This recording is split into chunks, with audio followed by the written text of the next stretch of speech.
시청자 여러분 안녕하십니까. 새로운 한 주가 시작됐습니다. 용감한 토크쇼 직설 원일입니다. 오늘부터 7개 부처 장관 후보자가 인사청문회를 받습니다. 이 사람이 과연 장관감인가 살피고 따져야 하는데 야당은 무조건 공격, 여당은 무조건 방어. 새삼스럽진 않습니다. 언론에서 제기한 후보자에 대한 각종 의혹, 국민 입장에선 과연 넘어가도 될 일인지 따져볼 일이합니다. 오늘 직설은 시청자 여러분께 가능한 객관적 팩트를 전해드려보고자 합니다. 국민이 직접 검증해보자는 취지입니다. 국회 인사청문회에서 앞서 실시되는 직설 검증대 유료 100원, 샵 3698로 문자 보내주시면 직접 참여하실 수 있습니다. 직설 시작합니다.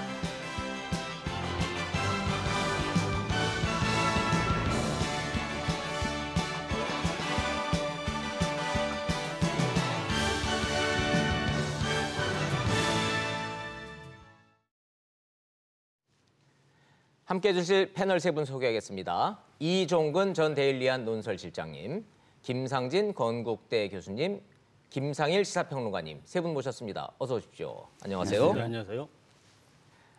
자, 말씀드렸듯이 장관 후보 7명 후보자의 첫 주자는 오늘 실시되는 최정호 국토부 장관 후보자입니다.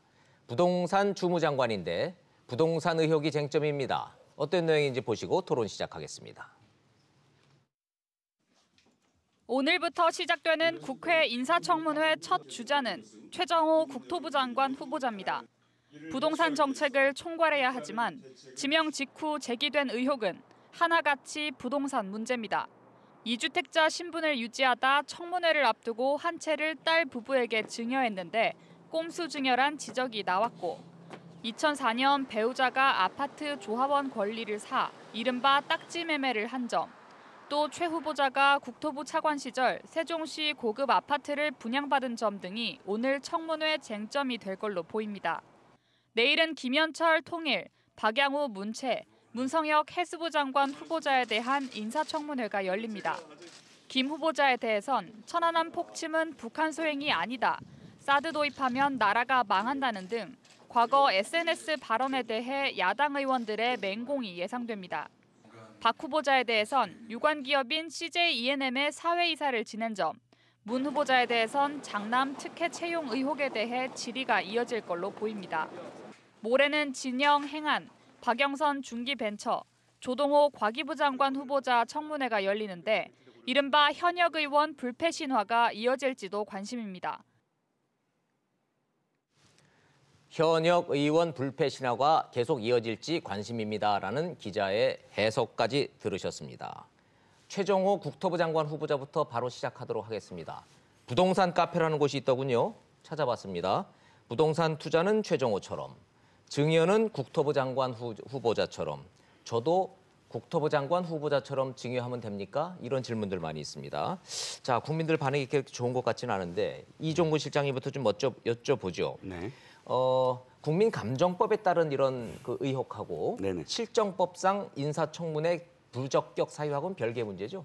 별개 문제죠. 왜냐하면 그 현 정부가 지난해 8월, 그러니까 2018년 8월경에 공직자 윤리 기준을 이제 세우지 않았습니까? 예. 그런데 거기에 이제 7대 의혹을 이제 7대 이 사유를 들었죠. 예. 7대 사유에 대해서 우리가 다 기억을 하겠지만 중요한 건 좀 더 구체적으로 시행되는 어떤 부분들을 들어가면 불법이냐 아니냐가 아니라 법에 저촉돼서 처벌을 받았느냐에 대한 문제입니다. 가령 이를테면 병역 면탈이라든지 논문 표절이라든지 이런 부분 7가지 어떤 부분들에 있어서 불법으로 인해서 처벌을 받았느냐 안 받았느냐의 기준으로 지금 이 기준을 삼겠다는 것이거든요. 예. 그렇다면 지금 이 7 후보자가 있는데 7 후보자가 네. 그 문제들로 인해서 처벌을 받지 아니했다면 적법하다. 이런 어떤 논리가 성립이 되거든요. 예. 다시 말해서 지금 최정호 후보자부터 말씀을 드리면 여러 가지의 어떤 그런 부동산으로 재산을 증식한 그런 흔적들이 나오지만 그것들이 불법적인 어떤 그 행위로 인해서 처벌을 받았느냐라고 물어봤을 때 처벌받은 게 없다 그러면 사실 7가지 기준에서 패스가 됐다.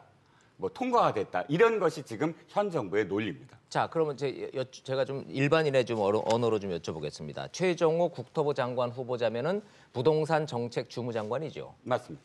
집이 두 채라는 얘기입니까? 세 채라는 얘기입니까? 집이 두 채죠. 집은 두 채고 분양권 하나면 분양권 하나. 사실상 일반인의 인식으로 보면 세 채로 인식은 되겠군요. 인식은 되죠. 정확하게는 2주택 1분양권이겠지만. 그렇습니다. 근데 그게 뭐 잘못됐다라고 언론이 지적하는 건가요? 자, 잘못됐다라는 건 이런 겁니다. 우리가 그 현 정부가 이 같이 일할 사람들을 뽑을 때 이렇게 얘기하죠. 같은 국정 철학을 공유한 사람들을 뽑았다. 예, 무엇이 예. 잘못이냐. 그럼 이 정부의 부동산의 국정 철학은 뭐냐면 예. 투기 수요를 억제하고 그다음에 실수요자 중심으로 부동산 정책을 펴겠다는 것이거든요. 부동산은 주거의 공간이지 자산 증식의 대상이 아니다. 네. 부동산으로 돈 버는 거는 우리의 국정 철학과 맞지 않다. 라고 사실은 현 정부는 시작부터 이야기를 했고 네. 그다음에 그렇게 숱하게 사실 9.15 정책 무슨 정책 해갖고 날짜별 그 정책들이 쏟아져 나오는 그 일관된 흐름이 다주택자들이라면 네. 팔아라.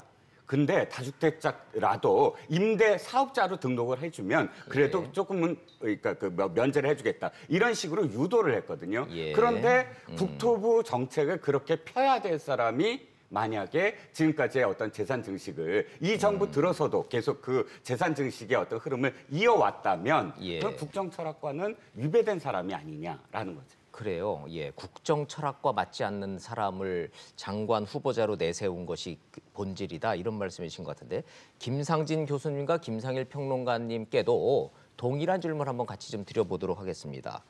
국토부 장관 후보자가 다주택자다. 국정 철학과 맞지 않는다? 아니다. 그거랑은 상관없다. 어떻게 해석을 하십니까? 김 교수님부터. 예, 저는 그 인사청문회에서 이제 관심 있게 봐야 될 부분은요. 네. 인사청문회는 해당 부처의 장관이 과연 자기의 업무에 맞는 것을 갖다가 위법을 했느냐 아니면 위법한 의혹을 샀느냐 이 예. 부분은 굉장히 중요하다고 봅니다. 왜냐하면 해당 부처의 장관은 지시를 하는데 그 지시에 예. 영이 쓸 수가 없는 것이죠. 만약에 위법상을 했다면은요. 그건 너무나 네, 당연한 그렇죠. 말씀이죠. 그래서 이번 같은 경우에도 최정호 국토부 장관이 다주택을 소유했다. 이것은 지금 현 정부의 국정운영 철학에 분명히 맞지 않는 것이죠. 고위공직자 같은 경우는 집값 안정을 위해서는 집을 팔아라라고 정부에서 공식적으로 얘기를 했단 말이죠. 네. 그렇다면 여기에 있어서 국정 철학과 맞지 않는 것은 저는 사실이기 때문에 이 부분은 굉장히 신중하게 검토돼야 될 부분이라고 생각됩니다.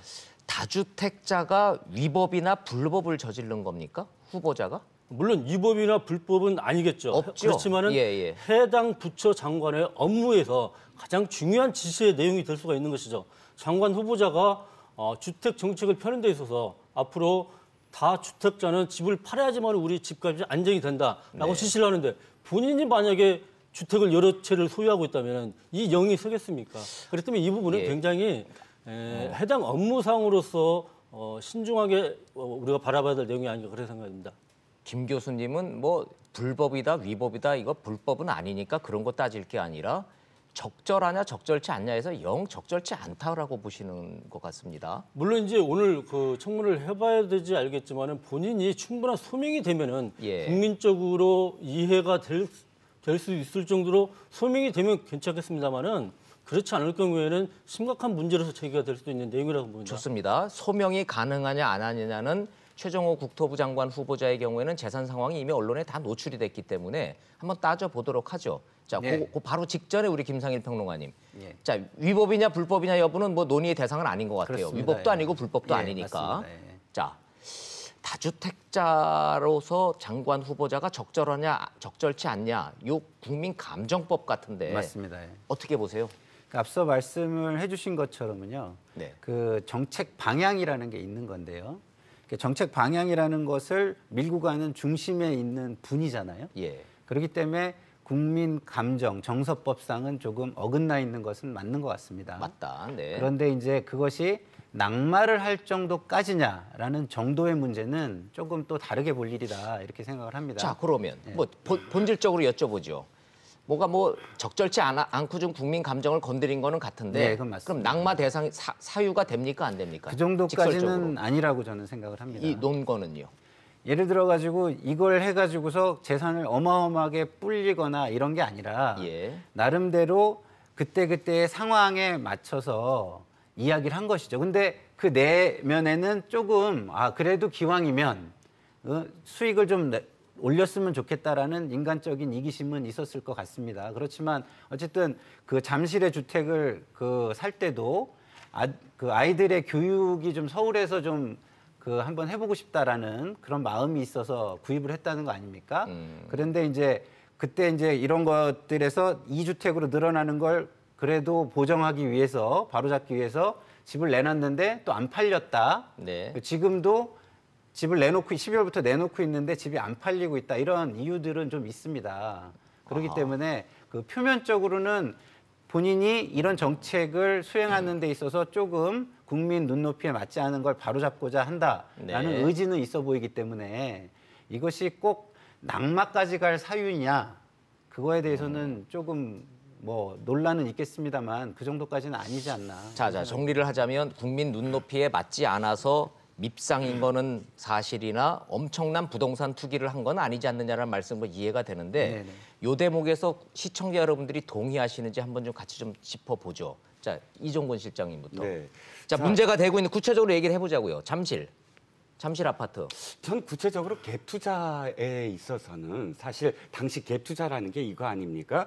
자신이 돈이 없더라도 자신이 직접적으로 돈을 투자하지 않더라도 뭐 70% 정도의 전세금이 있으니까 LTV 30% 정도를 뭐 대출을 받으면 완전히 돈 한 푼 없이 집을 사서 자기가 소유를 하고 그다음에 이 집값이 오르면 자연스럽게 팔아서 그 갭을 이 차익을 얻는 것 이것이 사실은 전형적인 투기 이거를 뭐 예를 들어서 시청자 여러분들한테 여쭤봤을 때 이걸 정당한 투자라고 인식할 분이 얼마나 있을까? 그러니까 우리가 이 정부도 사실은 갭 투자에 굉장히 큰 문제가 있다. 나중에 예를 들어서 이 집값이 하락한다거나 했을 때 리스크도 커지고 또 전세금이 또 이 하락했을 경우 또 리스크도 커지고 하니까 관리를 하겠다라고 직접적으로 국토부도 나섰거든요. 자, 이 문제를 정리하게. 시청자 여러분들이 다 아시겠지만 혹시 모르시는 분을 위해서 지금 자막 나가고 있습니다마는 잠실 아파트를 갭 투자를 하셨다는데 부인입니다. 본인이 아니고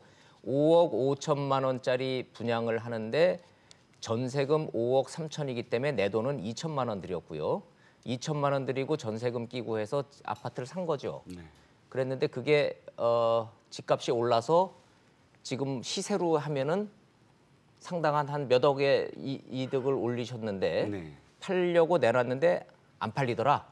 해명은 요거죠. 네, 그렇죠. 그런데 이제 요거를 팔려고- 투기로 볼 거냐, 갭 투자로 볼 거냐. 그렇죠. 그러니까 저는 가장 크게 눈에 들어온 게 이 대목이거든요. 국토부에서도 계속 강조를 했고 이 갭 투자의 위험성, 전체적으로 시장을 불공정하게 만드는 어떤 그 행위다라고 이제 또 지목을 한 부분 아닙니까? 네. 분명히 그 당시에 자신이 사는 주택도 있었고 또 다른 어떤 뭐 소유하고 있었던 부동산도 있었는데도 불구하고 이 굳이 여기에 또다시 배우자 명의로 갭 투자를 했다 하는 것은 부동산의 증식에 있어서는 상당히 이제 밝으신 분이다라고 예.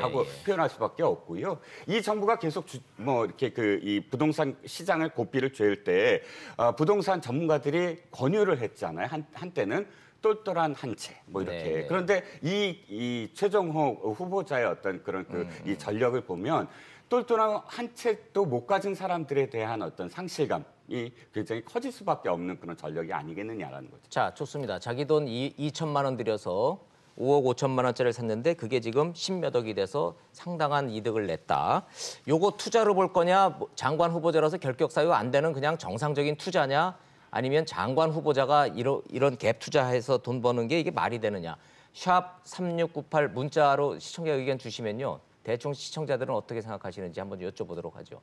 꼼수 증여 문제는 어떻게 봐야 됩니까, 그럼? 김상진 교수님 어떻게 보세요? 증여 저는 문제. 이제 이 부분을 더 심각하게 보는데요. 예. 장관 지명 직전에 분당 아파트를 이제 자녀에게 증여를 했다는 거 아닙니까? 본인이 20년 동안 살던 집이에요. 예. 그 예. 집을 이제 장녀에게 이제 증여를 했는데 하필이면 장관 직전에 했냔 말이죠. 이것을. 장관 내정되기 직전이죠. 예, 내정 직전에 했기 때문에. 그러니까 이건 알고 한 거죠. 청와대 그렇죠. 연락받고. 그러니까 다주택자가 아니다. 이것을 이제 법적으로 이제 증명하기 위해서 징계를 했다는 것밖에 안 되는데 과연 장관에 취임하려고 하는 사람이 그리고 주택 정책을 피는 국토부 장관 후보자가 예. 과연 이런 이제 편법 증여를 하는 것들이 맞느냐 이런 부분에 있어서는 도덕성의 논란은 충분히 있다라고 봅니다.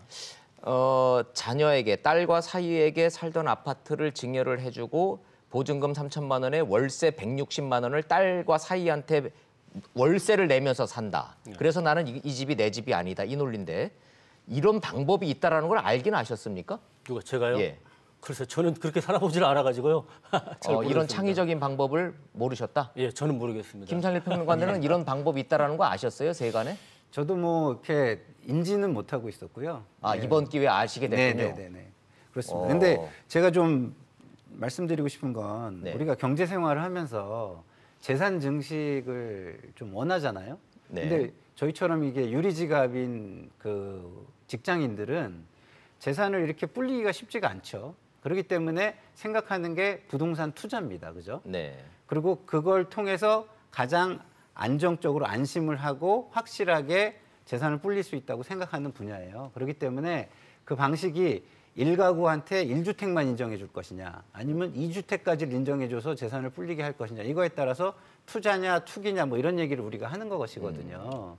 그런데 아까 이제 갭 투자 말씀을 해주셨는데 갭 투자는 갭 투자로 들어간 거냐 이거는 본인이 하는 얘기랑은 좀 달라요. 본인은 이제 그 자녀들의 교육을 서울 좀 좋은 데서 좀 시키고 싶어가지고 집을 사가지고 이사 가려고 했다는 거거든요. 그러니까 분당의 집은 본인이 팔려고 했다는 게 이제 본인 얘기니까 이걸 의심할 거냐, 의심하지 않을 거냐에 따라서 또 여기서 네, 달라지는 네. 것이고요. 그리고 좀 전에 말씀해주신 부분에 있어서 그 증여 문제도 저는 이렇게 생각합니다. 본인이 장관으로 될지도 모른다는 생각을 했을 때, 내가 그 자리에 가서 일을 좀 잘하려면 이 부분은 좀 정리를 하는 게 좋겠다라고 생각을 해서 네. 그 집을 정리하려고 했어요. 근데 이제 그게 좀 약간 꼼수로 보였다. 이 부분은 좀 저도 조금 뭐 모르겠습니다. 야, 왜 그렇게 꼼수식으로 할 필요가 있었을까? 그냥 팔지. 왜냐하면 또 자녀도 또 집을 가지고 있는지 안 가지고 있는지 모르겠으나 네. 집을 가지고 있을 수도 있잖아요. 예. 그러면 자녀가 1가구 다주택이 되는 거에 되잖아요. 그게. 그렇기 때문에 꼭 그렇게 할 필요가 있었을까 이런 생각은 드는데요. 아까도 제가 말씀드렸지만 그 의도들을 보고 하면은 그것이 꼭 투기를 위한 것이다. 이렇게만 꼭 우리가 단정을 줄 수 있는 것은 아닌 것 같다. 이런 생각이 듭니다. 투기로 보거나 불법적 요소는 분명히 없다. 이런 네. 데는 동의들을 좀 하시네요. 그렇다면 이종호 실장님, 네. 장관 내정되고 나면 그냥 차라리 제가 집이 2채 있습니다, 3채 있습니다. 차라리 그랬으면 어떻게 됐을까요? 문제 될까요? 가장 크게 사실 지금 비판을 받는 대목이 증여 부분일 것 같아요. 왜냐하면 증여, 예. 지금 말씀하셨듯이 이미 뭐 김상현 평론가 말씀하셨지만 각각 그 집을 산 이유들 그리고 집을 파려고 했던 이유, 그다음에 시기별로 그것을 맞춘 어떤 그런 흔적들, 이것들이 한 채, 두 채, 뭐 세 채 있다고 해서 그것이 더 뭐 경감되거나 비판이 경감되거나 당당하지 않거나 이런 건 아니거든요. 그런데 네. 가장 큰 문제는 뭐냐면 직전에 이 자녀에게 증여를 했다. 근데 자녀에게 증여를 하는 부분도 사실은 굉장히 우리가 우리 자식들한테 증여를 한다거나 내가 증여를 받을 때는 엄청난 고려가 또 필요하잖아요. 네. 여러 가지 상황도 필요하고 어떻게 얼만큼 무엇을 증여하느냐, 또 증여했을 때 어떤 상황이 있느냐, 이런 것들이 모두 다 고려돼서 증여의 어떤 목적으로 가는 것이냐, 아니면 자신이 장관이 되기 위해서 그런 어떤 의혹을 벗어나기 위해 하는 것이냐에 너무나 드러난 어떤 상황. 그러니까 목적이 후자라는 목적이 말씀이시네요. 후자로 너무 드러난 상황이기 때문에 예. 나머지에 대한 어떤 해명도 역시 사실은 신뢰도가 떨어지게 만드는 행위였다. 근데 그 부분도 저는 네. 원래 증여를 하려고 생각을 했을 수도 있잖아요. 그래서 그거를 꼭 지금 우리가 이거는 증여를 할 게 아니었는데 증여했다 이렇게 꼭 단정할 수는 없는 겁니다. 오늘 청문회에서는 뭐라고 대답할까요? 장관 후보자가. 원래 증여를 하려고 했었습니다. 그러면은 야당 의원들이 아니 증여하려고 그랬으면 그냥 증여세 내고 증여하면 되지 왜 월세살이를 합니까? 이렇게 묻지 않을까요?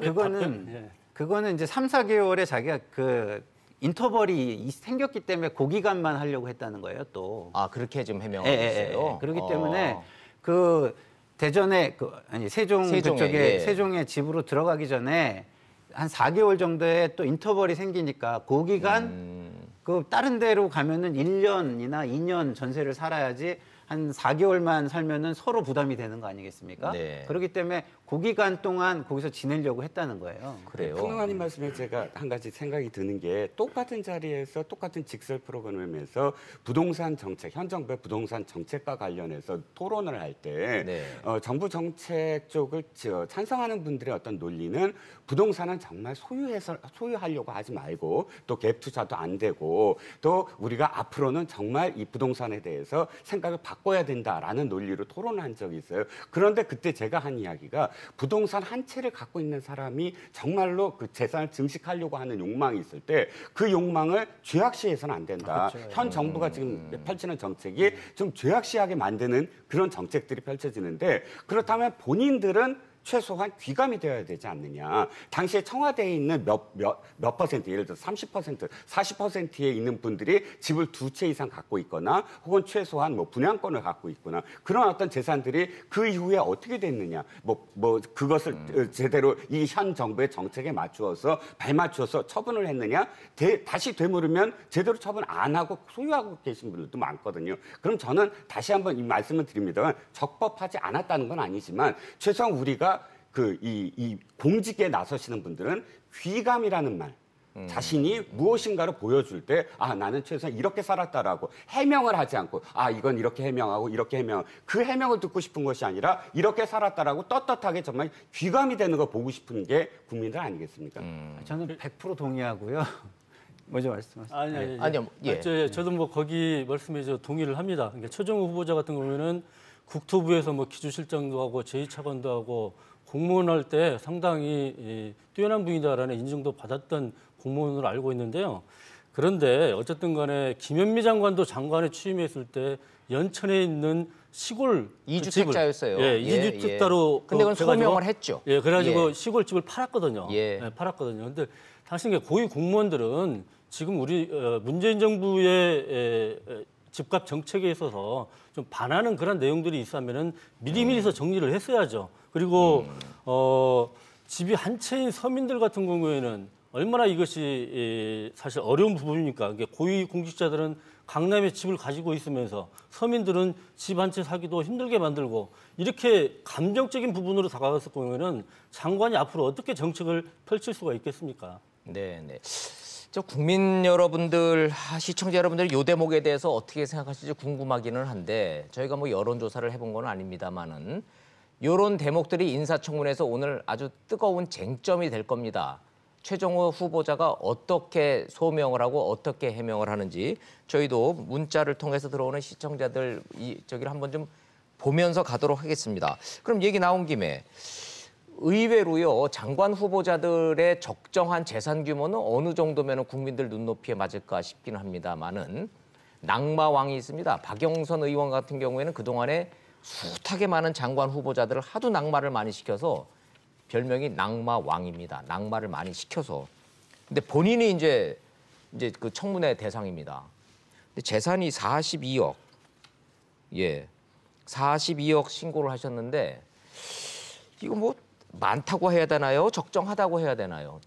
김산일 평론가님 어떻게 보세요? 이게 뭐 그 본인만의 재산은 아닐 것이고요. 배우자가 국제 변호사시고 원래 좀 재산이 있는 분이죠. 좀 부유하고 그다음에 고액 연봉을 받으시는 분이에요. 그렇죠. 그러다 보니까 이게 뭐 본인 재산은 뻔하잖아요. 국회의원이라는 게 이제 세비 월급으로 이루어지는데 그 전에 이제 방송인을 하시면서 그 기자 생활을 하시면서 그 서대문 집을 사신 거 이런 것들은 본인이 했고 그다음은 월급인 거예요. 그렇기 때문에 이게 뭐 본인만의 재산은 아니고요. 그래서 42억이 적정하냐 이 부분은 뭐 적정하다를 기준을 세우기는 굉장히 어려울 것 같습니다. 근데 내용은 이렇습니다. 서대문구에 있는 10억짜리 단독주택 그리고 구로구가 자기 지역구인데 거기는 오피스텔 전세권이 좀 하나 있어요. 네, 그러니까 이게 이제 집이냐 아니냐는 논란이 있습니다만 어찌 됐든 자기 지역구에는 집을 사시지 않았습니다.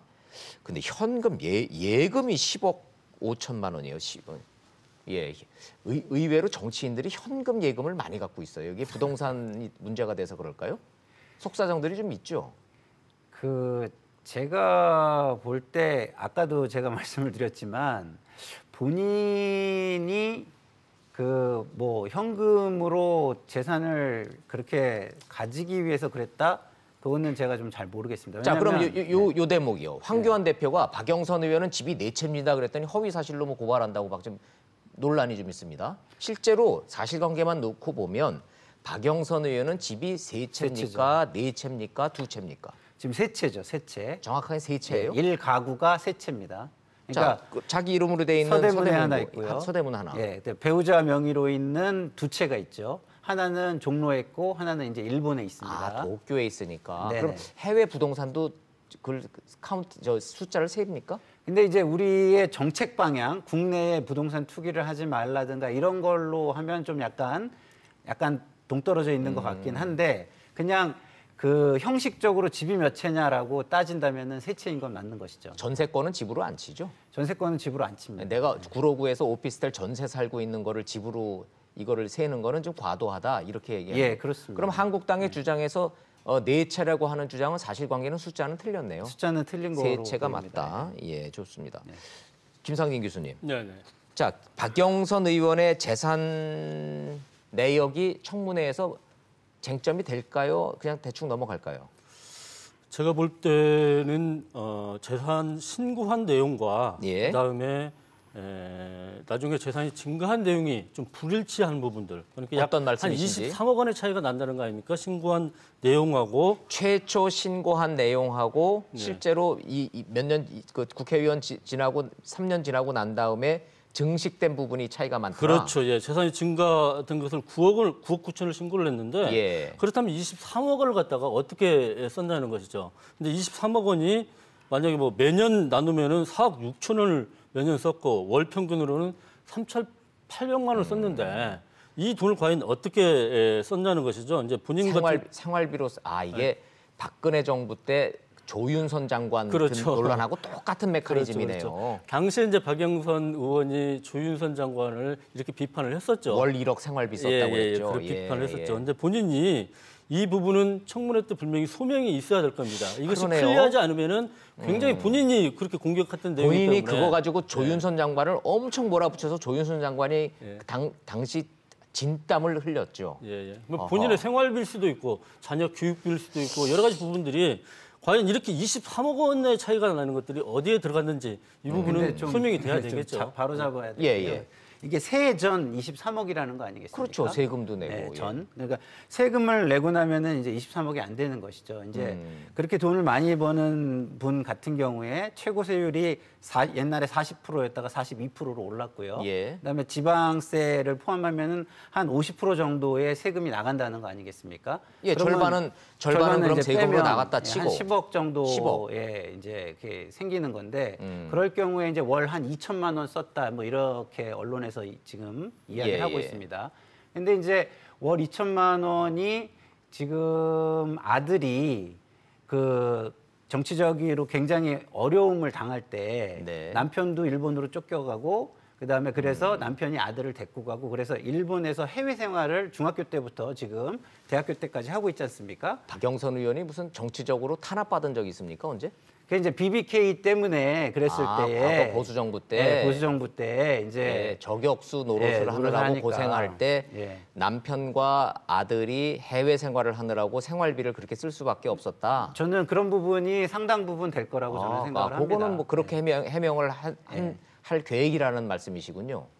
그거는 계획은 제가 잘 모르겠지만 이종호 실장님, 네. 사실은 요 논쟁이 박영선 의원이 야당 의원 시절에 당시 조윤선 장관 후보자를 딱 요 논리를 몰아붙여가지고 월 1억 썼네, 월 2천을 썼네, 3천을 썼네, 뭐 연간 5억을 연간 5억을 썼네, 생활비로 5억 쓴 호화 생활을 했네 이런 얘기 많았었잖아요. 네, 그렇습니다. 당시 조윤선 후보자도 그것은 수치상의 오류이다. 내가 그렇게 쓰지 않았다. 거기에는 세금도 있고 세금도 생활비도 있고 구체적인 교육비도 어떤 있고 예. 내용들을 그때 이제 밝히면서 사실 해명을 했지만 사실 우리가 이 청문회에서 이렇게 그 보면 여야 뭐 할 것 없이 서로 이제 진영을 달리해서 이 꼭 집어서 사실 이 임팩트 있게 한 줄 요약을 하잖아요. 그러면 수치도 사실은 이렇게 됩니다. 저는 조윤선 후보자나 박영선 후보자나 역시 마찬가지로 우리가 사실 거두절미하고 딱 잘라보면은 연간 이만큼을 썼다라고 이야기할 수밖에 없는 것이거든요. 그런데 네. 사실 그렇게 보면 박영선 후보자의 지난 그 청문회에서의 공격은 사실은 오늘 그 공격은 뭐 인정하시진 않겠지만 조금 뭐랄까 과도했다라고 인정을 스스로 하시는 게 도리어 낫지 않을까. 왜냐하면 자신도 그러니까 이것이 굉장히 저는 똑같이 말씀드리면 양쪽 다 문제가 되는 건 아니었거든요. 네. 그러면 이 야당 의원이 지적할 수는 있지만 그것 때문에 낙마 사유는 아니라고들 좀 말씀들을 하시네요. 두 가지만 더 짚어보죠. 아들의 이중 국적 문제하고 전문성 있냐 여부 자꾸 얘기 나오던데 이건 어느 분이 아시는 분이 먼저 김상일 평론가님. 일단 전문성부터 말씀을 드리면 전문성. 이제 기획재정위를 절반하고 법사위를 절반 정도 했습니다. 그동안 네. 의정생활에서. 근데 기획재정이라는 곳이 어떤 곳이냐면 전 경제 정책을 조정하는 곳입니다. 그렇기 때문에 부동산 정책도 기획재정부 장관이 발표하는 경우가 많죠. 국토부 장관보다는. 그렇기 때문에 중소기업과 대기업의 상생 문제라든가 대기업보다 중소기업을 더 지원하라고 하는 문제라든가 이런 것들의 정책이 많이 있고요. 실제 지원하는 부분에서 수출입은행이라는 은행을 통해서 수출기업들, 중소기업을 지원하는 것들을 거기서 담당을 하고 있고 그다음에 예산실이 거기 있지 않습니까? 그래서 예산을 통해서 또 그 정부 사업으로 중소기업을 지원하는데 다 이렇게 들여다보는 부분이 있습니다. 그리고 무엇보다도 구로라는 지역의 특성이 저는 있다고 생각합니다. 구로라는 데가 어떤 데냐면 우리의 그 산업화의 상징인 곳이지만 지금은 벤처 기업들이 집중돼 있는 곳이기도 합니다. 그러면 거기서 지역구 생활을 계속하면 벤처 기업인들을 계속 만나서 애로사항을 청취하고 또 이렇게 도와줄 일 있으면 좀 지원도 하고 그래야 되는 상황이거든요. 그렇기 때문에 전문성 부분은 현실에서 충분히 저는 현장에서 충분히 있지 않는가 이런 생각이 들고요. 비전문가라는 비난은 좀 과도할 수 있다 이런 말씀이신 것 같은데. 그리고 두 번째 그 이중국적 아들의 이중국적 문제는요. 우리 국적법을 보면은 만 21세까지 결정을 하게 돼 있습니다. 근데 21세에 내가 가겠다라고 결정을 하고도 학업을 하고 있으면 24세 전까지 24세까지 그 연기가 가능하죠. 그래서 이제 본인은 2022년 학업이 끝나는 해에 군 입대를 하겠다라고 지금 이야기를 하고 있는 것이고요. 그리고 이렇게 군 문제를 국내에서 의무를 다할 때는 법무부 장관에게 내가 외국인으로서 혜택을 우리나라에선 보지 않겠다라고 서약을 하면 이중 국적이 인정이 되게 돼 있습니다. 지금 국적법상에. 군대를 가면 아들의 경우에 이중 국적 문제가 큰 문제가 안 될 것이다.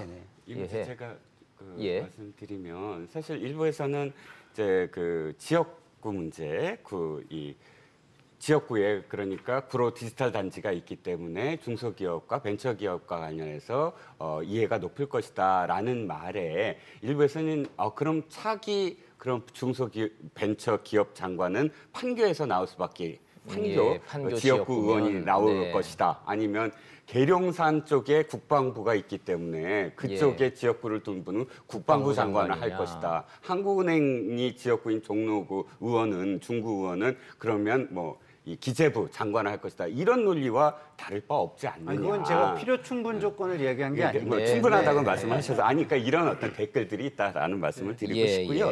아들 문제는 사실 이렇게 봅니다. 본인이 말한 게 있거든요. 지난번 서울시장 후보일 때 어떻게 얘기를 했냐면 1998년도에 미국에서 태어났기 때문에 국적을 가질 수밖에 없지만 그러나 이른 시일 내로 자기가 아직은 미성년자이고 미성년자가 아닌 미성년자를 벗어나면 자기가 판단해서 바로 한국 국적을 취득할 것이다라고 이야기했기 때문에 거기에 대한 질문입니다. 이미 지금 성년을 넘어섰거든요. 그런데 성년을 넘어선 지 1, 2년 지났는데도 불구하고 그렇다면 또 2022년으로 말씀을 하시는 게 그렇다면 그때부터 차라리 학업을 어떻게 해서 그때까지는 뭐 하겠다라고 말씀을 하셨으면 사실 다른 어떤 질문이 안 나올 텐데 그때 분명히 그러니까 미성년자이기 때문에 이중 국적이다라는 논리로 서울시장 후보 때 말씀을 하셨기 때문에 네, 네. 아마 오늘 청문회에서도 아니 제일 똑같은 시청자들이 궁금해하는 거 지금 현재 몇 살이에요? 미성년자입니까? 성인입니까? 지금 대학교 2학년이죠. 대학교 2학년이면 성인입니까? 미성년자입니까? 성인이 된 지 성인이죠. 3년이 지났죠. 근데 현재도 미성년자가 아님에도 불구하고 이중 국적을 유지하고 있기 때문에 정치권에서 논란이 되고 있는 거죠. 저는 그 부분은 또 다른 부분을 하나 봐야 된다고 생각하는 게요. 예. 이게 우리가 이중 국적을 인정해주는 법 개정이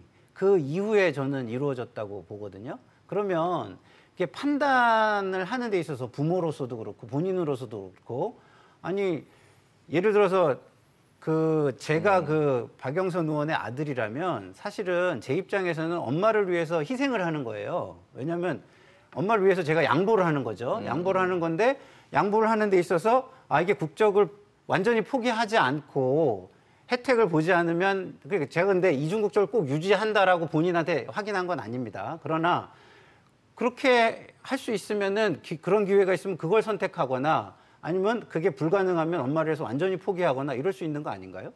저는 그 부분은 좀 약간 뭐 본인의 인생이 있는 거니까 그거는 본인이 의사 결정을 하는 건데 저희는 정치인 장관 후보자로서의 자녀의 이중 국적 문제를 어떻게 본질을 지적을 하고 본인은 뭐라고 지금 해명하고 있는지가 궁금해서 그러는 건데 혹시 김상진 교수님, 박영선 의원이 이 부분에 대해서 어떻게 얘기하고 있는지 정리가 좀 돼 있습니까?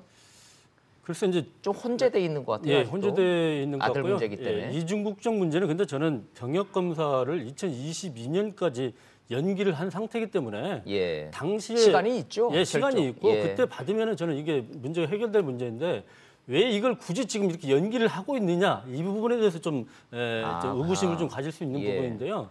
저는 이 부분은 뭐 소명이 될 거라고 봅니다. 그 부분은 이제 소명이 될 것 같다. 근데 이제 전문성 부분에 있어서는 네. 저는 국회의원 4선 정도 하고 국정운영 경험이 있다면은 그분은 기본적인 전문성은 저는 갖고 있다고 봅니다. 이게 장관은 정책 결정권자지 그렇죠. 실무 능력을 가지고 다루는 사람은 아니거든요. 네, 네. 그렇기 때문에 저는 기본적으로 20년 동안 국회의원을 했기 때문에 예. 우리나라 전반적인 국정운영 이해 능력은 충분히 가지고 있다. 저는 이렇게 봅니다. 예. 오히려 뭐 전문성이나 이중국적 이런 문제라기보다는 야당 입장에서는 그동안에 박영선 의원이 워낙 날카롭고 독하게 저격수 노릇을 했기 때문에 본인이 이제 그거를 받을 때 야당이 좀 벼르고 있는 거. 그렇죠. 공수가 바뀐 게 이제 인사청문회 때 어떻게 나올까? 이게 이제 더 그렇죠. 궁금 사항이겠죠. 네. 한번 좀 지켜보자. 아직 이게 한 며칠 남았으니까 박영선 의원은 수요일 날 하잖아요. 네, 맞습니다. 좀 지켜보도록 하죠. 진영 장관 같은 경우에는 역시 뭡니까? 이종건의 핵심은 역시 재산인가요? 그렇죠. 재산이 이번 7명 진영 장관 중에 재산 많은 거는 좀 뭐 다 원래부터 알려졌지 알았지요. 않았나요? 알려졌고요. 52억 6,400만 원을 신고했어요. 예. 실제로는 한 74억 정도다. 시세로는 뭐 이렇게 그 부동산 예. 재산만 나타나는데 이 역시 사실 뭐 부인이 소아과 병원을 또 운영을 하죠. 네, 오랫동안 네. 뭐 병원을 운영한 의사이고 또 본인 원래 재산이 조금 있으셨던 분이고 해서 네. 이 재산과 관련해서 뭐 이 정도 될 수 있다라고는 하는데 문제는 몇 가지 좀 여기서 석연치 않은 부분. 오늘이 아니죠. 이제 청문회가 되면 오늘은 최종호 후보자만이고요. 청문회가 되면 진영 후보자도 좀 진땀을 뺄 대목들이 좀 있어요. 예. 저는 이제 재산 부분은 재산 부분이지만 가장 사실 좀 비판을 받을 대목이 후원금 문제. 용산이 굉장히 이 재개발로 이 초점을 받은 부분 이게 아닙니까? 재개발 사업가들한테 후원금 받은 게 일회성으로 받은 게 아니라 지속적으로 계속 받은 게 받았어요. 문제가 되고 있다는 그렇죠. 거죠. 예, 4명인데 네 곳이지만 사실 이 아주 노른자 역사권에서 지역 사업을 개발한 개발업자들로부터 예. 사실 당사자들로부터 계속 지속적으로 후원금을 받았거든요. 이것이 도덕적으로도 사실 문제가 되지 않느냐. 네. 샵 3698로 시청자 여러분들의 의견을 문자로 받고 있습니다. 지금까지 들어온 전체적인 반응 중에 두 가지만 소개를 해드리겠습니다. 내로남불 문자는 끊이지 않고 계속 들어오고 있네요. 내로남불이다라는 점 하나 하고, 능력은 되나 자격은 되지 않는다라는 국민 눈높이에 맞지 않는 후보자들이라는 점, 청와대의 7대 기준이라는 거는 도대체 왜 만드는 거냐라는 이런 뭐 비판적인 문자는 계속 들어오고 있습니다. 계속 가도록 해보겠습니다. 자, 진영 장관 같은 경우에 능력 출중하고 4선 의원이고 뭐 유명한 분이니까 그 부분에 대해서 뭐 시비 걸 의원들은 없을 것 같고, 재산과 저 도덕성 문제, 후원금 문제, 김선일 평론가님 어떻게 보세요? 저는 이렇게 좀 말씀을 드리고 싶습니다. 이게 문자를 소개해 주신 문자를 봐도 그렇지만 네. 그 전반적으로 국민 정서상 현재 그 이전 정권이나 현 정권이나 장관 후보자들을 그 지명하는 데 있어서 그렇게 아까 우리 이종근 실장님께서 말씀해 주신 것처럼 귀감이나 본보기를 보여주고 있지는 않는 것 같습니다. 근데 이제 제가 오늘 드리는 말씀은 진영 뭐냐면, 후보자조차도 포함해서 예, 말씀하시나요? 다 모두 이제 그런 거죠. 앞서 말씀 우리 이야기 나눈 두 후보자도 포함해서 제가 예. 드리는 말씀입니다. 그래서 그거는 저는 동의해요. 그런 부분은. 왜냐하면 기준이 공정하고 모든 사람에게 투명해야 되고 지켜져야 되는데, 이제 이야기는 그런 거 아니겠습니까? 그런 사람을 열심히 찾는데 네. 못 찾는다 이런 거 아니겠습니까? 근데 그것도 역시 국민들한테 굉장한 패배감을 주는 이야기예요, 사실은. 그런 측면에서는 전반적으로 지금의 이런 상황들이 좀 언젠가는 종결될 수 있는 시점을 좀 맞이했으면 좋겠다. 그런 방법을 찾았으면 좋겠다. 이런 네. 그 바람이 굉장히 크고요. 네네. 그런데 지금 지명이 된 거예요. 네. 이게 된 상황에서 저는 말씀을 드리는 겁니다. 그러면 된 상황에서 그런 지명에 최초에 더 잘했으면 좋겠다라는 건 동의하지만, 지명이 된 상태에서 그럼 이 사람들을 낙마시킬 정도가 지금 되느냐라는 부분을 가지고 저는 사실은 얘기하는 건데. 그렇죠. 근데 아니라는 말씀이신가요? 예, 낙마할 정도는 아니다. 낙마할 정도까지겠느냐라는 부분에 좋습니다. 대해서는 저는 예. 의견이 있습니다. 반복되는 전문가 패널 여러분들의 설명이지만 국민 눈높이에 안 맞는 측면은 있습니다만은 낙마할 정도의 흠결은 아닌 것 같다라는 의견들 주고 계십니다. 김상진 교수님 의견도 좀 여쭤보도록 하죠. 흠결은 맞으나 맞고 국민 눈높이에는 좀 안 맞지만 낙마시킬 정도는 아니다. 동의하시나요? 네, 이 부분도 진영 장관 후보자 같은 경우도 마찬가지일 거라고 봅니다. 이게 청문회 과정 속에서 국민을 얼마만큼 설득해내느냐의 문제일 거라고 봅니다. 예. 이것이 범법자고 위법을 한 내용은 아니거든요. 그러니까 용산 재개발 사업자들한테 후원금을 받았다. 근데 후원금은 공식적으로 실제로 자기 실명으로 후원을 하는 거거든요. 네. 그러니까 실제로 후원금은 비공식적인 후원금이 문제가 되는 것이지 공식적으로 자기 이름을 밝혀서 한 후원금은 사실은 그렇게 법적으로 문제가 될 건 없거든요. 그리고 후보자 아내의 이름으로 용산 4구역의 땅을 사가지고 16억의 차익을 챙겼다. 네. 이 부분도 사실은 도덕적으로 문제를 삼을 수 있습니다만은 법적으로는 그렇게 문제가 되는 부분은 아니거든요. 이 대목은 어때요? 네. 그 말씀하셨으니까. 뭐 법적으로는 아무 문제가 없는데 네. 국회의원으로서 지역구 국회의원이니까 용산공원을 미국의 센트럴파크처럼 만들어야 됐다고 발언을 여러 차례 하셨어요. 네, 네. 법도 내고 국회의원으로서 전형적인 이해 충돌이다. 부인이 거기다 투자를 해서 딱지를 사고 네. 남편인 국회의원은 이거를 개발해야 된다라고 당위성을 설명을 하면 주장을 하면 국회의원으로서의 이해 충돌이다. 이 대목은 어떻게 보세요? 그럼? 김영란법의 이해 충돌법은 아직은 없죠. 그러니까 없죠. 법적으로 문제가 될 건 아닌데요. 이게 지역구에 특히나 용산 참사가 있었던 그런 지역구에 예. 부동산을 사가지고 16억의 차익을 했다. 사실상 이것은 다른 사람들 보기에는 저게 저럴 수가 있는가 이렇게 생각할 수가 있는 내용이죠. 네. 그런데 본인도 그러니까 평생 거주하려고 살았는데 결과적으로 송구하게 됐다라고 사과를 했습니다. 이미 진영 후보자가요. 네. 그러니까 본인도 인정을 한 것이죠. 예. 예. 그렇기 때문에 예. 관련해서 부동산 문제에 대해서 시청자 문자 하나 소개해드리고 가겠습니다. 서민이 하면 투기고 장관이 하면 투자입니다. 이런 논리네요. 이런 문자들이 들어와 있습니다. 이종호 실장님, 네. 시청자 여러분들이 굉장히 이건 회의적으로 지금 평가를 좀 해주시네요. 그렇죠. 그러니까 지금까지 이 계속 청문회가 이 정부 들어서 2년 정도 있을 때 사실은 이 정부가 처음에 이렇게 이야기한 것은 뭐냐면은 기회는 균등하게, 과정은 공정하게, 결과는 투명하게. 이 말씀은 사실 문재인 대통령이 2012년 후보 때도 똑같이 말씀하셨던 것이고 네. 그렇다면 정치인이 일관되게 무엇인가를 말할 때는 그건 사실 자신의 어떤 철학이 되는 거 아닙니까? 그 철학이 지켜지는 걸 국민들은 보고 싶어서 그 일관된 가치 철학을 이야기하는 사람에게 투표를 하는 것이고 그런데 실질적으로 청문회를 하면서 국민들이 느끼는 것은 상실감이거든요. 예. 상실감. 주로 만평이라든지 혹은 댓글들을 통해서 무슨 이야기가 나오냐면 아빠 왜 장관에 안 나가 했을 때 아빠가 하는 대답은 이렇게 대답을 해요. 집이 한 채밖에 없어서.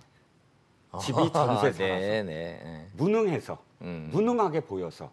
이렇게 패러디가 되거든요. 예. 그러니까 능력이 있어야 돈과 명예와 모든 능력이 있어야 장관이 되는 그런 분위기가 지금 형성이 되고 있다라는 상실감이 지금 댓글로 표현되는 게 아닌가 싶습니다. 그럼 이 대목은 어떻게 국민 여러분들이 볼까요? 진영 의원 같은 경우에 행안부 장관 후보자, 박근혜 정부 때는 복지부 장관도 하셨지 않습니까? 그런데 강남 대치동의 동부 센트레비를 8억 원의 분양을 받아서 한 번도 산 적이 없고 계속 전세만 주셨는데 팔려고 내놨답니다. 실거래가가 26억이니까 얼마를 번 건가요? 18억의 시세 차익을 냈다.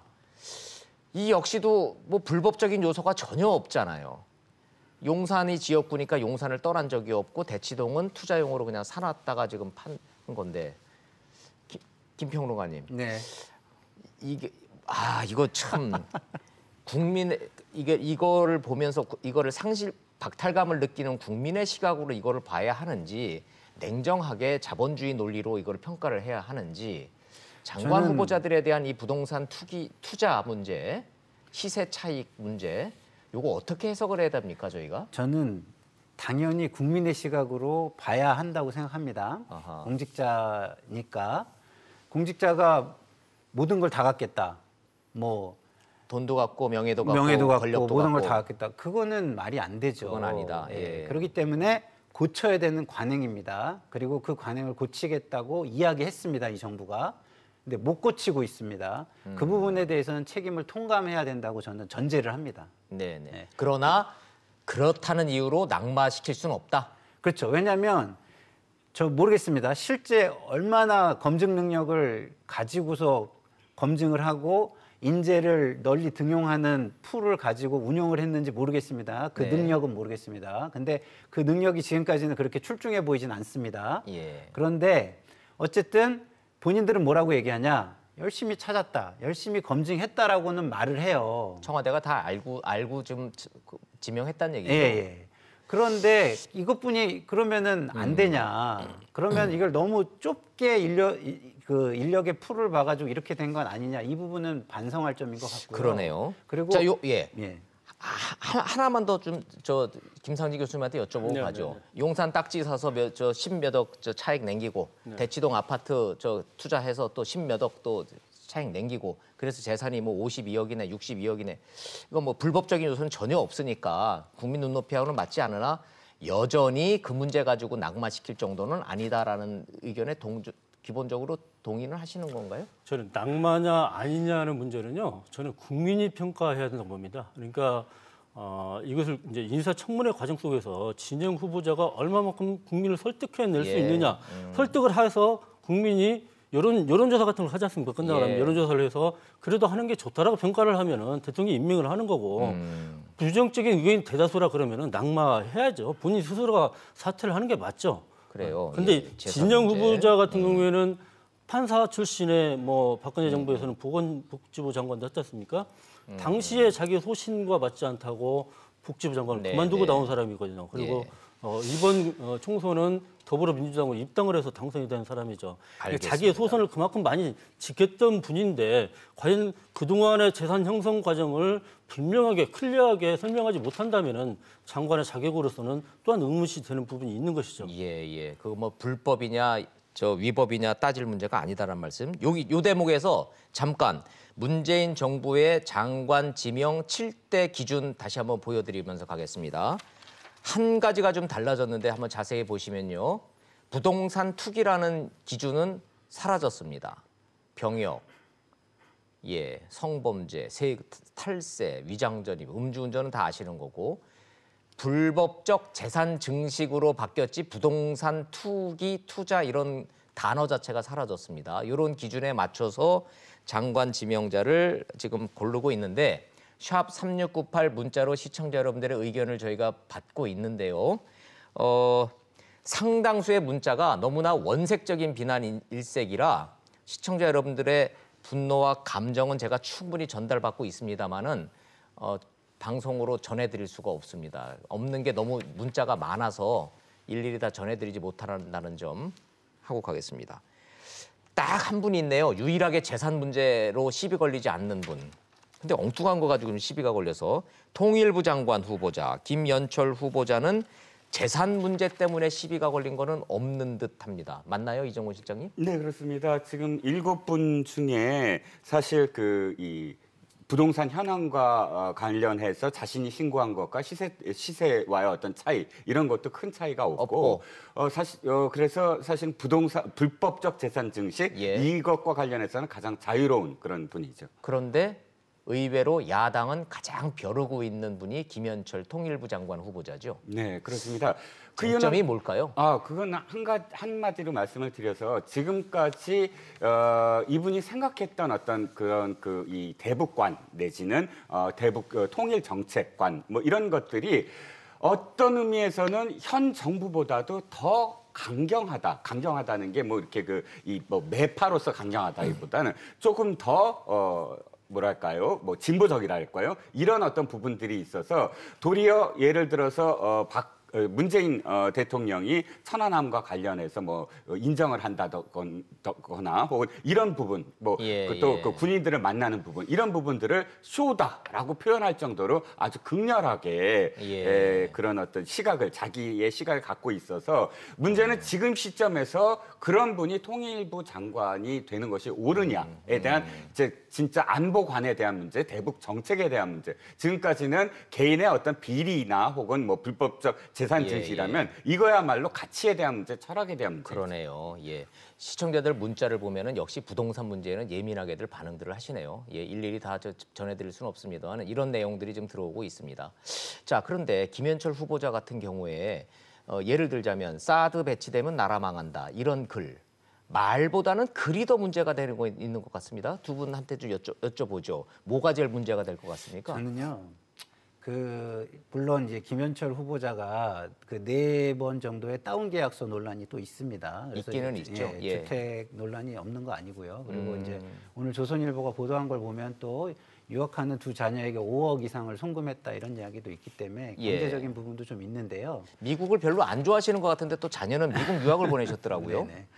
그래서 저는 그 경제적인 문제는 국민의 정서에 맞게 앞으로 고쳐가야 되고 그런 거지만 이 공직자로서 국가관은 저는 좀 별개의 문제라고 보거든요. 그럼 김현철 후보자 같은 경우에 국가관에 문제가 있다고 평가를 하시는 겁니까? 저는 무엇보다 우리 금강산 관광 가셨다가 박광자 씨 피격 사건.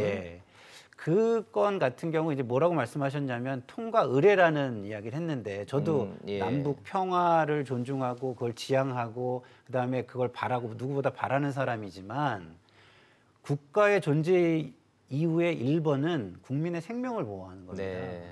그러면은 생명을 보호하지 못한 거에 대해서 어떻게든 미안해하고 그거를 보듬으려고 하고 보상하려고 하는 노력을 그게 없었다. 보이게 하든 아니면 보이게 하기 곤란하면 안 보이는 곳에서라도 해야 되는데 그것을 갖다가 아무리 남북관계가 중요해도 국민의 생명을 통과 의례라고 이야기하는 것은 저는 고위공직자로서는 예. 정말 저는 철학적으로 예. 맞지 않는 부분이라고 저는 생각합니다. 관광을 가셨던 박광자 씨가 우리 국민이 북한군 초병이 쏜 총에 맞아서 사망을 한 사건인데 남북 관계를 준비하다가 뭔가 준비가 소홀했어서 어쩔 수 없이 생긴 통과 의례였다라고 하는 이 글, 이건 우리 국민에 대한 기본적인 도리가 아니다 이런 평가를 하시는군요. 예, 그렇습니다. 자, 김현철 후보자의 국가 간과 남북 관계 정책 방향 어떻게 김상진 교수님은 평가하십니까? 제가 이제 오늘 토론회 오기 전에 택시를 타고 왔는데요. 그 택시 운전 기사가 저한테 예. 하는 얘기가 김현철 후보자는 천안함을 북한의 소행이 아니라고 얘기를 했는데 예. 왜 뭐 이런 사람이 있느냐 이런 식의 저한테 묻는 얘기를 들었어요. 그럼 그러니까 아마 그거 청문회에서 사실관계만 좀 명확하게 좀 예. 여쭤보요. 김현철 후보자가 천안함 폭침은 북한의 소행이 아니다라고 직접적으로 말하거나 글을 쓴 적이 있습니까? 아니다라고 완전히 명백하게 쓰지는 않았던 걸로 저는 않았지만, 알고 있고요. 네. 그렇지만은 북한의 소행이라고 단정 지을 수는 없다. 증거가 이런 없다. 정도의 비슷한 얘기들을 뭐 했던 걸로 기억이 됩니다. 네. 그런데요, 저는 그렇게 생각합니다. 이게 이번 이제 청문회의 아마 하이라이트는 김현철 후보가 될 것 같아요. 네. 김현철 후보의 청문회는 개인의 청문회라기보다는 문재인 정부의 대북 정책을 평가하는 그런 청문회가 될 가능성이 굉장히 크다고 봅니다. 야당이 대충 하고 넘어가지 않을 거다라는 말씀이시군요. 그렇죠. 이미 예. 김현철 후보를 지지하는 세력들, 평화시민단체 43개 단체 그리고 평화운동가 143명이 지지 성명을 냈어요. 김현철 후보가 문재인 정부의 평화와 변형의 한반도 정책을 펼칠 적합한 사람이다라고 이미 지지 표명을 했어요. 이종석 전 장관이 앞장서셔서 그 서명을 다 받으셨죠? 그렇죠. 예. 그 여기에 반해서 네. 이제 야당 같은 경우에는 김현철 후보자만큼은 뭐 분명히 낙마시켜야 될 후보다라고 이미 낙인을 찍어놨고요. 네. 그러니까 이것은 이제 우리나라에 흔히 있는 진보와 보수의 갈등의 국면일 수도 있고요. 김현철 후보를 장관을 시키느냐 안 시키느냐 문제는 앞으로 문재인 정부의 국정 방향에 굉장히 큰 이제 하나의 과제가 될 수가 있는 것이죠. 아하. 따라서 문재인 정부는 아마도 김현철 후보자의 청문 보고서가 채택되지 않더라도 아마 임명을 강행할 것이라고 저는 예상합니다. 지킬 거라고 예상을 하시는군요. 마침 이낙연 국무총리가 김현철 후보가 그중 제일 낫다라고 얘기를 한 걸로 미루어서 이정우 실장님도 저건 예고편이죠? 네, 그렇습니다. 임명 강행하겠다는 얘기죠? 그럼요. 이낙연 총리가 이미 그 정부 질문에 답변으로 저렇게 표현을 했는데 사실 낫다라고 하는 것은 굉장히 비정치적인 언어죠. 왜냐하면 주관적이잖아요. 낫다라는 건 그러네요. 그렇죠. 왜냐하면 어떤 대목에서 윤리적인 부분이냐 철학적인 부분이냐 굉장히 많지 않습니까? 근데 포괄적으로 그냥 낫다 거기에 대해서 사실 야당 의원들이 제대로 따지지 않은 점이 좀 아쉬울 정도로 주관적인 그런 표현을 쓰셨단 말이에요. 그런데 네. 말씀하셨듯이 굉장히 의지가 실린 표현이죠. 사실은 총리가 여기서 청문회도 하기 전에 나서서 낫다, 안 낫다 이렇게 표현하는 건 굉장히 부적절한 주관적인 표현인데 그럼에도 불구하고 저 자리에서 저렇게 표현한다는 건 그만큼 의지가 있다라는 예. 걸 지금 반증하고 있는 자, 것이죠. 그러면 시청자 여러분한테 저희는 이 상황을 전달해 줘야 할 의무가 있으니까 야당은 다른 장관은 몰라도 김현철 통일부 장관 후보자만큼은 낙마시켜야 되겠다는 의지가 강하다 하고 청와대와 여당은 딴 사람은 몰라도 김현철만큼은 지켜야 되겠다는 의지가 강하다. 강대강의 충돌이라는 뜻입니까? 세 분 의견 좀 전망 좀 들어보죠. 김평우 의원님. 예, 강대강의 충돌이 맞고요. 그리고 이게 국민만 불행해지는 저는 거라고 저는 생각합니다. 왜냐하면 사실은 통일부 장관의 역할 그렇게 크지 않습니다. 제가 경험해 보기로는. 왜냐하면 사실상 그 통일부 장관이 정치적 역량이 크면 오히려 남남 갈등을 조율하는 역할이 저는 훨씬 더 커 보입니다. 제가 통일부 장관실에서 일을 했을 때 보면 오히려 남북 관계는요. 청와대나 국정원의 라인에서 훨씬 실제적인 일을 하고 실질적인 협상을 하고 그렇습니다. 보이지 않는 데서. 통일부는 언제 좀 더 남북 관계에서 일을 할 것이냐. 이것이 완전히 합의가 돼가지고 공개적인 협력 관계를 가져갈 때 오히려 역할이 많이 생긴다고 저는 생각을 하거든요.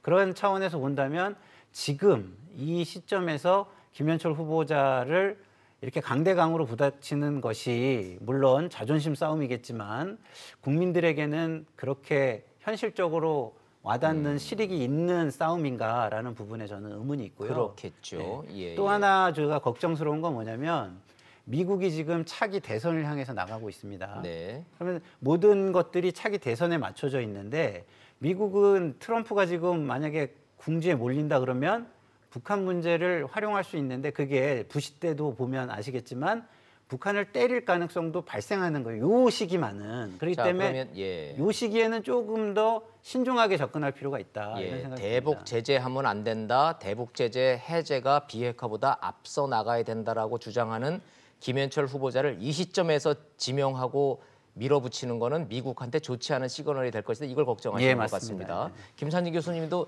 김현철 후보자 임명 강행한다고 보셨잖아요. 네네. 그럼 상당한 충돌이 있을 거로 예상을 하시는 겁니까? 여야 간에요. 예. 상당한 충돌이 있겠죠. 앞으로 전국에 있어서 네. 아마 이 문제는 꼭 청문회 과정뿐만이 아니라 이후에 전국을 풀어가는 데 있어서 굉장히 중요한 문제이죠. 아, 근데 그래요? 문재인 정부 같은 경우에는 평화와 번영의 한반도 정책은 절대 후퇴할 수 없는 정책이거든요. 이 부분은. 네. 근데 앞으로 지금 북미의 그 하노이 정상회담이 합의 실패 과정을 겪으면서 이후에 이 부분을 어떻게 풀어나가냐는 문재인 정부의 앞으로의 모든 것을 거는 그런 내용일 수가 있거든요. 네. 그리고 우리나라의 경제 정책을 피는 데 있어서도 새로운 성장 동력을 대북 관계에서 찾으려고 그랬단 말이죠. 근데 이것이 만약에 꼬이게 되면은 앞으로 우리나라 경제에도 미치는 영향이 굉장히 크거든요. 따라서 이것을 얼마만큼 힘있게 추진할 수 있는 통일부 장관을 만들어내느냐, 이것은 문재인 정부의 굉장히 중요한 문제죠. 예, 좋습니다. 반대 의견도 많습니다만은 야당은 그렇다고 그러지만 사실은 개성공단 사장님들하고요. 대북 문제를 하는 한반도 전문가 그룹들은 또 김현철 장관이 후보자가 적격자라고 하는 찬성 의견도 만만치 않게 많기는 합니다. 자, 이런 상황에서 김현철 장관 후보자 청문회 내일이죠. 내일입니다. 자, 이게 정답이 뭘까요? 경험적으로 봤을 때 이정훈 실장님 의견 좀 여쭤보겠습니다. 네, 저는 당이 어떻게 돼야 된다라는 당이보다는 예, 어떻게 그건 될 빼고. 것이다라는 예. 현상이겠죠. 당연히 7명 중에 청문회 보고서가 채택되지 아니한 네. 그러니까 다른 분들은 또 그럴 가능성도 있지만 가장 유력하죠. 보고서 채택 안 될 겁니다. 예, 당연히 안 그대로 된다고 보시는군요. 가겠고 당연히 문재인 대통령은 그대로 강행을 할 테고요. 그러면 9번째 청문회 이 정부에서 예. 청문 보고서 채택 없이 임명한 장관이 될 테고요. 그럼 그 다음에는 어떻게 되냐면 이 정부는 통일 정책과 관련해서는 아주 강경하게 지금까지 그 틀을 더 공고히 유지하겠다라는 메시지로 보일 거고요. 네. 중요한 건 그것이 부담으로 돌아오느냐 아니면 그야말로 뭐 전기 모멘텀으로 돌아오느냐인데 현재 말씀하셨듯이 미국의 어떤 상황들 그다음에 북한의 어떤 상황들 이런 것들을 다 종합적으로 봤을 때는 도리어 이렇게 정말 강경한 사람을 이 무리를 해서라도 채택한 것이 부담으로 돌아올 가능성이 더 크다라고 지금 볼 수밖에 없는 거죠. 걱정이 더 많으시군요. 예, 알겠습니다. 사흘 동안 이루어지는 장관 7명의 인사청문회 관련 앞두고 어떻게 진행될지 한번 전망을 좀 해봤습니다. 대충 분위기는 잡으셨을 거고 실제로 청문회 어떻게 진행되는지 진행 상황 봐가면서 시청자 여러분들과 함께 청문회 잘 지켜보도록 하겠습니다. 오늘 말씀 여기서 정리하도록 하겠습니다. 이종근 실장님, 김상진 교수님, 김상일 평론가님이셨습니다. 감사합니다. 잘 들었습니다.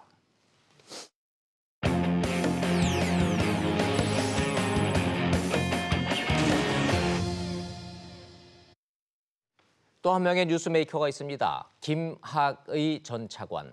선글라스 끼고 마스크 쓰고 나라를 떠나려다가 탑승구 바로 앞에서 제지당했습니다. 정식 재수사된답니다. 내용 먼저 보시고 이슈 따라잡기로 돌아오겠습니다. 과거사 진상조사단은 오늘 열리는 법무부 과거사위원회 회의에서 중간 조사 상황을 보고하면서 김 전 차관 관련 의혹 혐의 중 일부에 대해 검찰에 조기 수사를 의뢰할 것으로 전해졌습니다. 진상조사단 관계자는 오늘 회의에서 김 전 차관을 둘러싼 각종 의혹에 대해 재수사 필요성을 강조할 가능성이 크다고 밝혔습니다. 특히 과거 2차례 수사에서 제대로 조사되지 않았던 건설업자 윤중척 씨와 김 전 차관 사이의 뇌물수수 의혹에 대해 검찰에 바로 재수사하도록 권고하는 방안을 검토하는 것으로 전해졌습니다. 1억 원 이상 뇌물이 오갔을 경우 특가법상 뇌물수수 혐의가 적용돼 공소시효가 15년으로 늘어나는데 진상조사단이 윤 씨와 김 전 차관 사이에 이런 혐의 적용이 가능한 뇌물수수 정황을 확보한 것으로 전해졌습니다. 윤 씨가 뇌물공여 혐의 공소시효가 끝남에 따라 과거 수사와 달리 진상조사단 조사에선 입을 열고 있는 것으로 알려졌습니다. 진상조사단은 아울러 과거 2차례 검경 수사 당시 윗선의 외압이나 이로 인한 축소, 은폐 수사가 있었는지도 집중적으로 수사하고 있습니다. 세상 돌아가는 소식 이슈 따라잡기 순서 돌아왔습니다. 이수희 변호사님 나오셨습니다. 이 변호사님 어서 오세요. 네. 안녕하세요. 안녕하세요. 예. 변호사로서 이런 경우 보셨습니까? 방콕 가려고 했다며요, 김학의 전 차관이. 그러니까 이게 그 피의자가 아닌데, 예. 그러니까 수사를 받고 있는 게 아닌데 이렇게 긴급 출국 금지 조치가 내려진다는 건 이례적이죠. 긴급 출국 금지라는 게 있긴 있습니까, 법적으로? 출입국 관리법에서 있기는 한데 거기서도 피의자로서라고 돼 있어요. 예, 피의자. 예. 그럼 피의자가 뭐냐? 이 피의자는 수사가 그 사건이 입건이 돼서 우리가 수사하겠다 하는 그런 입건이 돼서 수사 단계에 있을 때가 피의자거든요. 뭐 고소를 당했다든가 네. 뭐 아니면은 검찰이나 경찰에서 이제 직권으로 인지 수사를 하거나 여하튼 수사가 개시된 후인데 지금 김학의 전 차관의 경우에는 피의 내사자라고 보는 게 더 맞을 것 같아요. 예. 그런데 그 23일 토요일 금요일과 토요일 그 밤에, 자정, 예. 그 무렵에 사각지대. 긴급적으로 이루어진 거는 피내사자 신분입니다. 근데 모양새가 참 안 좋겠네요. 화면 좀 보세요. 맨 앞에 있는 분이 좀 닮으신 분을 내세웠고 본인은 모자 쓰고 선글라스 끼고 목도리로 가리고 또 주변에 경호원들 딱 대동하고 그리고 출국 심사까지 다 무사히 마쳤다며요. 예, 저 때까지는 출국 금지 조치가 아니니까. 예. 그리고 비행기 타기 게이트 바로 앞에서 2분 전에 딱 잡혔으니까. 근데 그게 이제 그러니까 출국 금지 조치를 해달라라는 요청서가 검사가 법무부까지 요청한 네. 게 한 50분 정도 걸렸다고 하니까요. 네. 이거는 진상조사단에서도 우리가 미리 예비로 만들어 놨었다 요청서를. 그런데 지금 조사단은 조사지 수사기관이 아니기 때문에요. 좋아요. 원칙적으로 할 수가 없는데 예. 조사단에 파견되어 있는 검사가 검사 신분에서 입건을 하면서 긴급 조치를 취한 겁니다. 자, 좋아요. 근데 우리가 지난주에도 얘기를 했지만 공소시효가 다 지나서 이게 수사가 될지 안 될지 잘 미지수입니다라고 시청자 여러분한테 말씀을 드렸는데 저 얘기는 출국 금지 시켰다는 얘기는 다시 재수사하겠다는 의지로 봐야죠. 예, 그렇게 보이고요. 누가 합니까? 검찰이 합니까? 수사를 안 할 수도 있죠. 그냥 출국 금지 조치만 해놓고 네. 수사로 더 진행이 안 될 수도 있는 건데 네. 지금으로 봐서는 좀 뭐라 그럴까요? 넘어진 김에 쉬어간다로 해야 되나요? 이 표현이 좀 맞지는 않지만 정확하게 이렇게 된 마당에 재수사로 갈 가능성이 더 높다고 거죠. 보시는군요. 예. 좋아요. 그럼 본질적으로 한번 보시자고요. 첫 번째는 성접대가 됐는지 성폭력이 됐는지는 모르겠으되 성접대면은 공소시효 7년이 지나서 방법이 없고 예. 특수강간으로 가면 공소시효가 15년이니까 살아있다라고는 설명해 주셨잖아요. 예. 자, 그렇다면은 이제 와서 다시 이걸 재수사를 한다 그러면 뇌물 부분도 공소시효가 살아있다라는 얘기가 있는데 이건 갑자기 어디서 튀어나왔습니까? 이게 이제 출국 금지 조치가 되면서 네. 그 요청서 안에 피내사 중인 범죄 사실에 대해서 뇌물수수가 포함이 된 걸로 지금 보도가 되죠. 근데 이 뇌물죄는 액수에 따라서 달라집니다. 1억이 기준이죠. 그러니까 3천만 원서부터는 특경법이라고 그래서 예. 특별법으로 가요. 특경가법. 예, 그래서 3천만 원 미만인 경우에는 5년. 5년. 그래서 3천만 원 이상에서 5천만 원까지. 5천만 원 5천에서 1억. 1억. 예. 참 5천에서 1억. 그렇게 돼서 이게 그러니까 1억 이상 수뢰죄가 되면은 그때 이제 박근혜 전 대통령 때문에 많이 아시죠. 네. 무기 또는이에요. 그러니까 예. 무기형이 있어요. 그럼 무기징역이 있기 때문에 15년이 됩니다. 15년. 아, 이제 그럼 이해가 됐어요. 이 윤중천 이 건설업자와 주고받은 이 모든 것에 대해서 공소시효가 다 끝났다고들 검찰은 그동안에 두 차례 걸쳐서 얘기를 했지만 예. 만약에 뇌물 액수가 1억이 넘어가면 공소시효가 15년으로 살아있으니까 특수강간과 함께 15년의 공소시효가 살아있다라는 논리가 가능하다는 얘기네요. 예, 근데 지금 출국 금지 요청한 거에서는 특수강간 혐의는 포함이 안 돼 안돼 있다는 있고. 거예요. 이거는 뭐 2차례 무혐의가 예. 났으니까 조심스럽겠죠. 근데 지금 그 보도에 의하면 윤중천 씨는 진상조사단의 조사에 꽤나 성실하게 응하고 있는 것 같아요. 이상하잖아요. 그런데 윤중천 입장에서는 부담이 덜한 게 예. 뇌물 공여, 예. 그러니까 뇌물을 준 준 사람. 사람은 형법에 하나밖에 없어요. 5년 이하. 그러면은 이게 7년이에요, 공소시효가. 아, 이제 이해됐다. 그러면 뇌물을 줬다라고 지목을 당하는 그 건설업자 윤중천 씨는 이제는 부담이 없네요. 예. 뇌물 줬다라고 진술해도 자기는 처벌 안 받네. 공소시효가 끝나서. 맞습니다. 그러니까 그런데 뭐, 뇌물을 받았다라고 의심받는 김학의 전 차관은 문제가 될 수 있네요. 그게 액수가 1억이 되는 1억이 거죠. 되면. 예. 야. 그러니까 윤중천 씨 입에서 액수가 얼마가 나왔는지, 예, 그거는 지금으로 봐서는 좀 그와 상응하는 진술이 나온 게 아닌가라는 추측이 되는데. 변호사로서 딱 감이 오시는구만요. 예. 이게 뭔가 상황이 바뀌었네요. 그리고 윤중천 씨 입장이 이전 정권하고는 좀 많이 다르다는 생각이 들겠죠. 그렇죠. 본인도. 예. 본질적 내용이 하나 더 있지 않습니까? 청와대가 그 당시에 이 사건을 덮으려고 했다. 예. 자, 그럼 그 청와대 그 민정 라인이 그 당시에 민정수석은 곽상도 의원, 지금 한국당 의원이고, 그렇죠. 그 밑에 있던 공직기강 비서관 조응천은 지금 민주당 지금 의원. 민주당 의원. 예. 거기서 심부름했던 박관천 경정은 그 유명한 그 박관천 예, 경정. 예.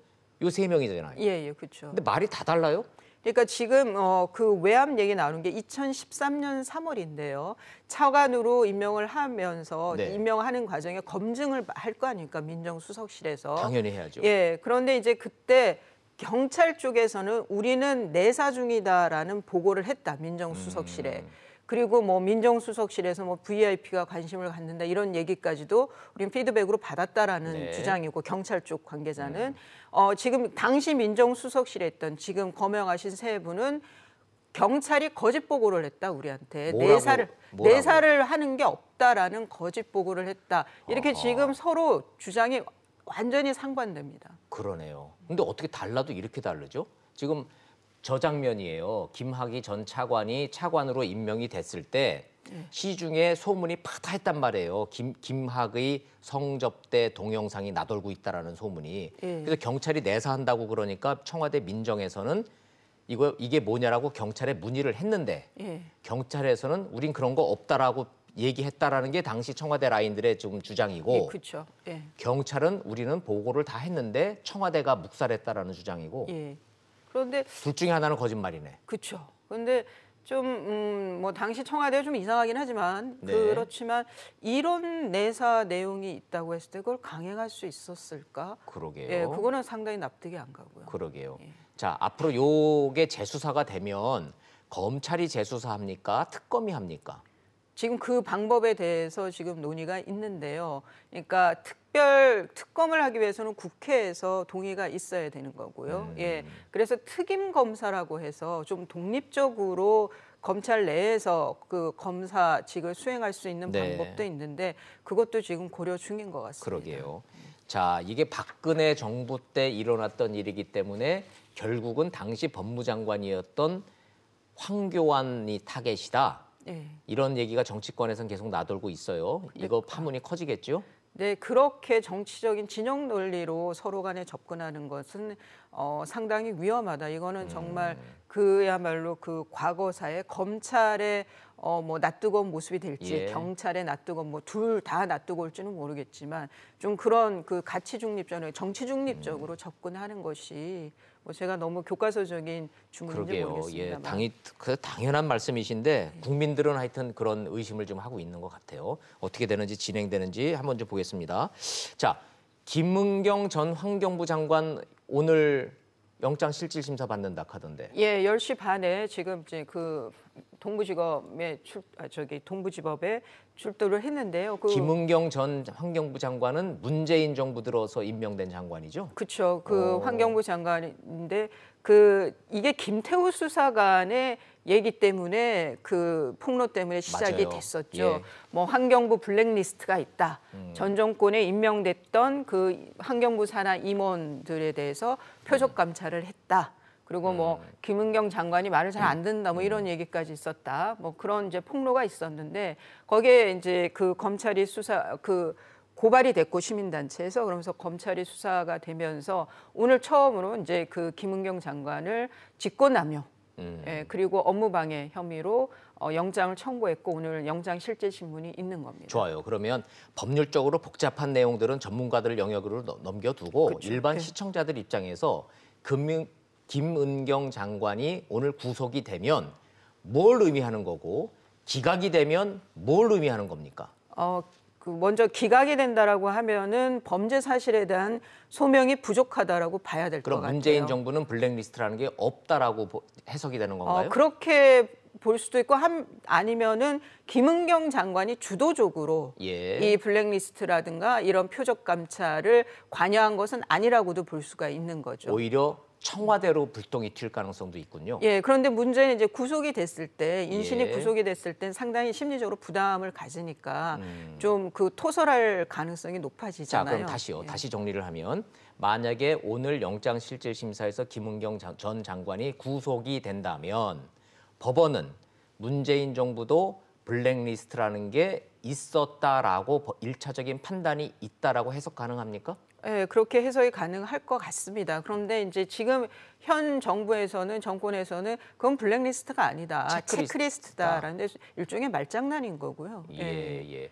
자, 요거 어떻게 될지 한번 좀 잘 봐야 되겠네요. 이게 심상치가 않은 사안이네요. 그런데 저는 좀 개인적인 의견은 이게 이제 이번 이제 보수 강경 쪽 인사들은 이번 정권도 끝난 다음에 뭐 그럼 다 털어봐야 된다 이런 말씀들을 하시는데 네. 저는 그러면 정말 나라는 그 결단이 난다고 보는 그러게요. 거고요. 복수는 또 복수를 낳는 거고. 예, 그래서 김은경 장관의 경우에도 이게 과거 정권에 이런 일들이 있었지만 이 문재인 정권에서는 안 그러겠다라고 선언을 하고 시작한 정권이기 때문에 좀 그 청와대에서 사과할 건 사과하고 또 앞으로 고쳐야 될 거는 고치면서 좀 이런 게 사법에 어떤 수사권이 개입되는 거는 저는 좀 개인적으로는 좀 예. 반대하는 입장이거든요. 뭐 청와대는 블랙리스트 DNA 자체가 없는 정권이라고 지금 시종일관 주장하고 있기 때문에 요 김은경 전 장관의 구속영장이 발부가 될지 기각이 될지 오늘 밤 늦게까지 한번 좀 지켜봐야 되겠네요. 예, 뭐 균형 있는 결정을 기대한다라고 예, 하는데 결국은 사법부가 판단할 문제니까. 그러니까 이게 사법부가 판단하는 게 이건 좀 정치적인 책임을 져야 되는 부분이 그러게요. 큰것 좀, 같은데. 예, 어떻게 될지 한번 지켜봐야 보겠습니다.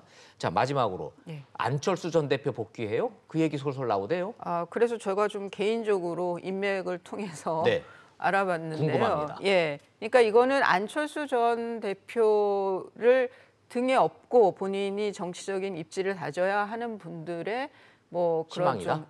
그런 거 아니겠느냐. 그다음에 좀 많은 분들은 안철수 전 대표의 정치권 내에서의 존재감, 네. 영향력에 대해서 이전처럼은 생각하지 않는 것 같습니다. 자, 정리 좀 해보죠. 안철수 전 대표는 지금 어디 있습니까? 독일에 있다고 지금 알려져 독일에 있죠. 있다. 원래 계획대로라면 언제 돌아올 계획인가요? 그러니까 올 하반기인가요? 올 하반기라고 좀 알려져만 있었죠. 예. 그런데 지금 나도는 얘기는 6월 조기 복귀설이 나돌고 있다는 얘기죠. 6월에 조기 복귀하고 거기에 심지어 신당 창당 얘기까지 나와요. 안철수 신당을 만들 거다. 예, 그게 바른미래당이 아. 워낙 안에서의 갈등이 크니까 바른당과 이전의 국민당 의원들 사이에 갈등이 크면서 이게 갈라지는 거 아니냐. 그 논리라면은 왜 합쳤어요? 유승민 대표하고? 글쎄 그때 이제 유승민 안철수 대표 입장에서는 시너지 효과가 난다고 생각을 했을 것 같아요. 그리고 나름의 자구책이라고 생각을 해서 합당을 했을 텐데 네. 지금 상황에서는 그래서 뭐 지금 연동형 비례대표제 이런 것도 강하게 밀고는 있습니다만은 기본적으로 내년 총선을 봤을 때 그리고 두 대표의 그 정치적인 특성상 쉽지는 않아 보입니다. 활로 잡기가. 예. 그래서 이수희 변호사께서 직접 안철수 쪽을 연락을 해보고 확인을 해보니까 그렇게 근거가 있는 소문은 아닌 것 같다 이렇게 파악이 되신다는 얘기인가요? 제 인맥은 그랬습니다. 아하, 예. 오히려 그래서 안철수가 필요한 사람들이 만들어낸 말이다 이런 얘기가 그래서 나오는군요. 예. 알겠습니다. 자, 안철수 전 대표 오랜만에 그래도 근황 한번 살펴봤습니다. 네. 반갑네요. 자, 얘기 잘 들었습니다. 예. 고맙습니다.